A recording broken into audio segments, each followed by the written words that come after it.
Guys, tignan nyo sila. Nangahay sila. Ayan o. Ayan. Guys, tignan nyo yung daanan din namin dito. Hinayos na kahapon. Hanggang doon yun sa dulo, guys. Ayan na.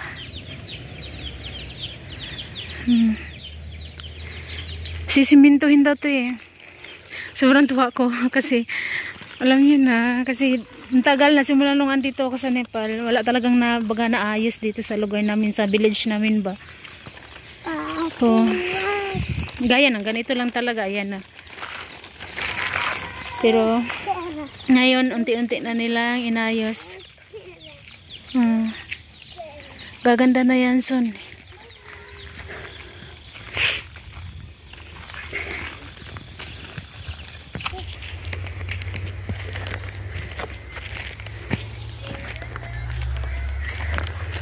Nagpunta ako sa tindahan, guys. Nagbayad ako.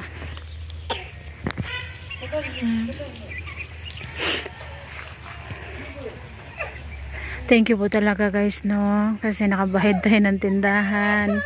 Nakabili ako ng gulay. Tumba na talaga tong kahoy nila na tinanim. Ayan, guys. Ginawan ko siya ng kahapon, no? Ang ganda na ng pagkabuhay ng aking mga pechay, no? Ayan dyan, tinaniman ko rin kahapon, guys, no. So ngayon sana dapat doon ako magtatanim sa labas. Tsaka may nakita ko akong comment sa likod ng bahay namin. Baka pwede doon. I-try ko, guys, na kasi nung nagbungkal sila, nang gumawa sila ng kanal na daanan ng hose para pang tubig sa mustard, konti na lang yung tinira nila. So tignan natin, i-try ko ngayon na linis doon, putulin yung mga damo. Hindi na muna tayo hahawak ng mga gulay-gulay ko, guys, no, dahil may dalaw tayo, day. Kagabi nag-start yung dalaw ko. Kahapon dito natapos. Tinapon ko na dito palayo itong damo. Nilagay ulit dito ng binan ko ay pagka. Ayan,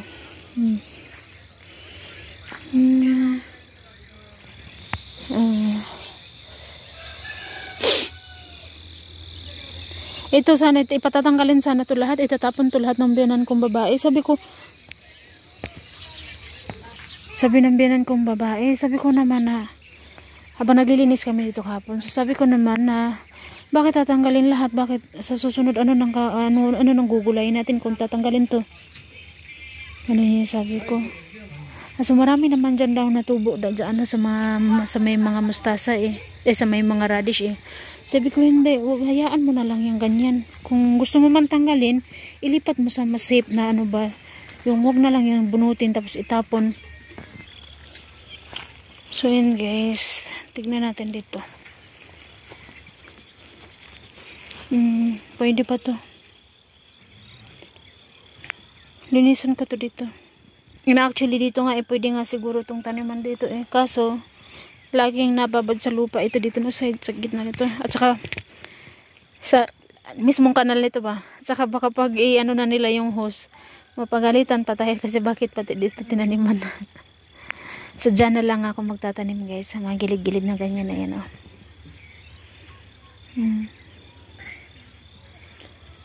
Nadudumihan pala talaga, tama pala talaga yung sabi ni Manang, madudumihan yung baba.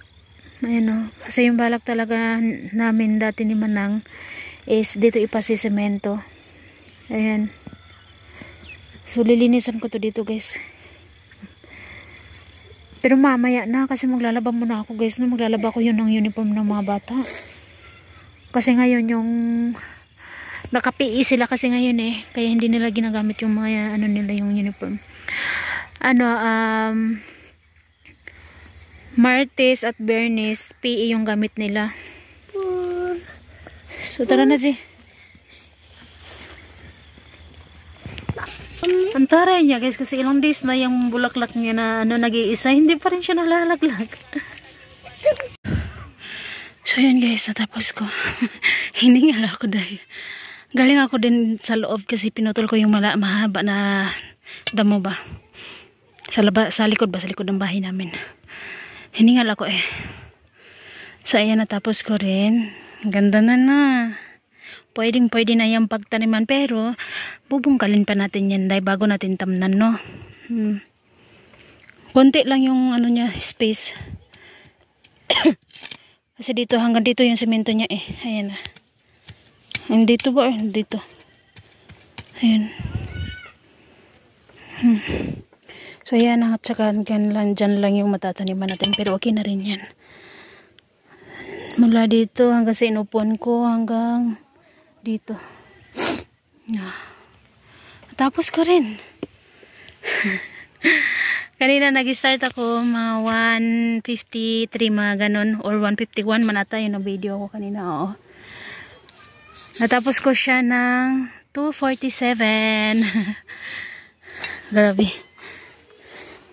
Yan. Bukas ko na yan siya, bubungkalin ko na muna nito. Kasi yan, ilalagay natin yan sa taas, sa gilid-gilid ko yan nun. Ilalagay ko doon yun. Diba? Pak, tapos na.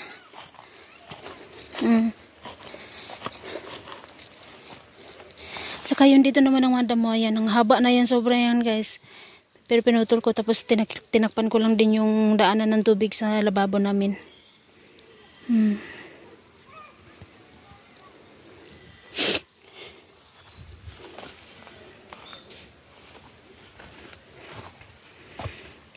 So yan, pahinga na tayo guys do. Dahil simula pa ako kaninang umaga dayo ay nag-prepare ako ng mabaon ng mga bata. Pagkatapos nag-ano kay Aaron sa school. Pagkatapos naman ay naglaba.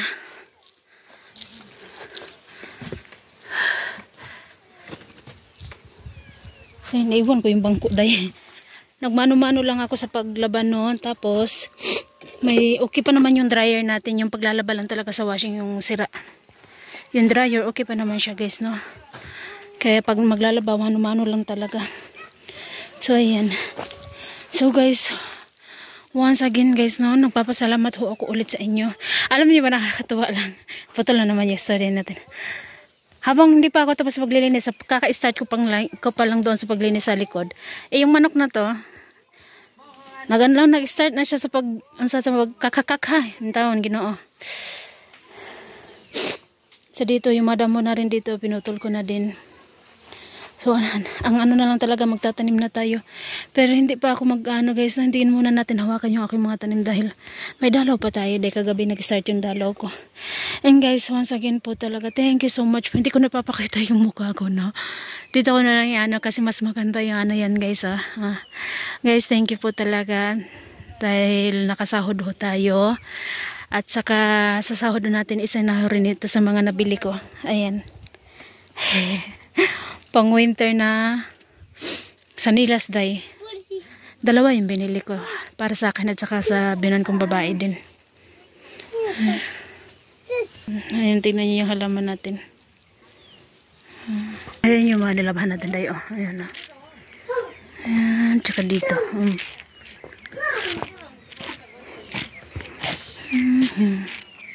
Dito ako naglaba day. Minsan dito ako maglalaba. Minsan naman doon. Sa may balon mismo. So dito na ako naglaba. Kinagandaan lang kasi sa sanilas na to guys. Malaki siya masada. Tignan na. Ayan. Pati yung mga damo pumasok sa loob. Yung abog ng damo. Pang winter talaga siya na sanilas ba. Okay, thank you so much po sa inyo dahil. Hi guys, good morning. Ayan, unang-una nagpapasalamat ako sa inyong lahat. Thank you po talaga guys, no? So, nakabili tayo na ito, apple. Taga half kilo yan guys, no? Parehas talaga sila, apat. Kaya sila magkakaibang plastic guys, no? Kasi dito ako unang bumili. So, sa gulayan kasi, dito kasi sa Nepal, nagtitinda ng mga gulay. Mix na yung mga prutas guys, no? So, nagtanong ako kung magkano yung kilo nito sa unang tindahan. Sabi niya 250. So, ayaw ko sanang bumili. So, sabi niya, kuha ka na dahi. Yung ganun. So, nahiya din naman ako tumanggi. So, bumili na lang din ako ng half kilo. Tapos, dito ako sa pangalawang tindahan na ito talaga yung pilagi kong binibilhan ng mga gulay, mga ganun. So, 250 talaga ito din. So, bumili rin ako ng half kilo. So, 1 kilo na to siya, guys. Tapos, saging na 120. Ayan. So, ito rin babaunin luto nila ngayon. Sabi ba ng mga bata? Ngayon, ayaw doon nila magbaon ng kanin. Gusto doon nila ngayon is fruits. Thank you po talaga, everyone. Tapos, ito yung natira namin kagabi. Ayan, o. Ano yan siya, guys? Pansit. Binili ko lang din yan sa palengke. Bumili lang ako ng 50 rupees. Tapos, ano yan siya? Vegetable na, parang tortang vegetable ba, ganun. Ayan. Tapos, ayan, guys, oh. Nakabili ako ng patatas. Okay lang ngayon kahit ganyan yan siya, oh. Ay, ibabaw lang naman yung sira niyan. Ayan. 5 kilo to, guys. Nakabili ako. So, ayan, guys. Ito yung natin kanina pinagkito sa inyo. Yung pansit. Tapos ito. Tapos, syempre, nakapagprito din tayo ng manok, guys. Ito yung, ano, yun ni Arin. Sobra ito ni Arin kagabi. Hindi niya naubos. So, hindi ko na talaga na-videohan kagabi, guys, no? Kasi, alam nyo, pagdating namin dito ni Angie galing palengke, madilim na. Eh, pag uwi ko, nagluto-luto pa ako. Ako lang naman, ako kasi nagluto nito, eh. Kasi yan ako hindi marunong nung fried chicken. Iba yung fried chicken nila dito. Kaya ako talaga yung pag magprito-prito talaga, ako talaga yung magluto ng mga pritong manok, ganyan ba. Ganito, gumagawa rin naman ako nito, guys, no? Yan, parang tinatawag dito na pakuri. Ganun. Masarap to, guys. Ayan. Tsaka, syempre, manok. Sobrang laki. Ang tuwa talaga ng mga bata kagabi. Thank you so much po talaga, everyone, no? Tapos, syempre, may natira pa tayo kagabi na mga manok. Ganito kalalaki yung mga niluto ko kagabi, guys. Tingnan nyo. Ito, malaki din to siya, pero hinati ko, kinuhanan ko ng konti kasi nilagay ko din sa baon ni Ayman. Kahit ayaw nyo magbaon ng kanin no ngayon, no, binigyan ko pa rin talaga ng kanin, konting kanin, tapos ito, konting manok. Ayaw nila magbaon ng kanin, sa Arin din, ganun din. Sabi ko, hindi pa pwede. Maubos tong, ano, naglagay naman ako sa balon na nila ng tagi-isang apple bawat kada isa sa kanila. Pero, nilagyan ko pa rin ng kanin. Kasi baka, alam nyo na, guys, hapon na sila masyadong makauwi, no? Ayun. Thank you so much po talaga sa blessings, guys. So, ayan, guys. Ito yung mga nabili natin. Hindi ko pa yan naanuhan yung rep, ha. Pastar ko pa yan dito, ha. Kahapon. Ito yung nabili natin kahapon. Dalawa to, actually, yung isa na luto na kahapon. Tapos ito, isang cabbage. And then, dito. Tapos, ayan, kapililan ako ng half kilo na beans. Ayan. Tapos, yung 3 pirasong ampalaya. And then, ito, hindi ko alam. Ito yung binan kong lalaki yung bumili nito. Matagal na itong binili. Hindi ako kumakain nito, pati yung mga bata hindi rin kumakain nito. Hindi ko alam anong pangalan nito. Yan, guys, oh. Ayan, tapos bumili din ako 1 kilong bell pepper. Tapos kamatis. So, ayun. Yun lang nabili ko. Na gulay. Ang gulay na ito, kamatis, bell pepper, tapos ito, and then ito. Kaya thank you po talaga sa inyo. So, ayun, guys, magpapasalamat po ako sa inyong lahat. Thank you so much po sa walang sawang support, lalo na sa mga hindi po nag-i-escape, sa mga nagko-comment, the silent viewers po, sa bagong subscriber ko. Hello po sa inyong lahat. Good evening. Thank you po talaga sa inyong lahat po. Shoutout po sa inyong lahat, sa mga hindi mo nag-i-escape. Thank you so much po. Nakasahod tayo ulit kahapon. Actually, kahapon ko siya nakuha.